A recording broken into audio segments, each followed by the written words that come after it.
আসসালামু আলাইকুম। আমার বাসায় যে মেহমান এসেছে আপনারা অবশ্যই দেখেছেন।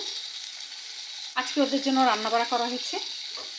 দেখুন, চুলায় মাছটা হচ্ছে।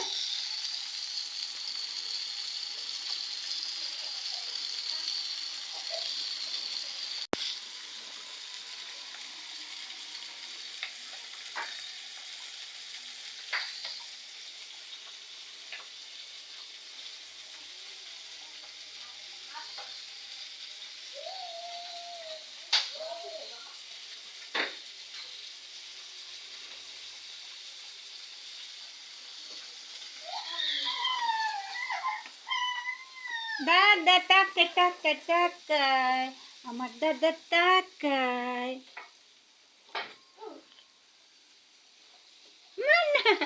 পোলাও খাচ্ছে দাদা। ও কি ভালো থাকবেন, আমাদের জন্য দোয়া করবেন।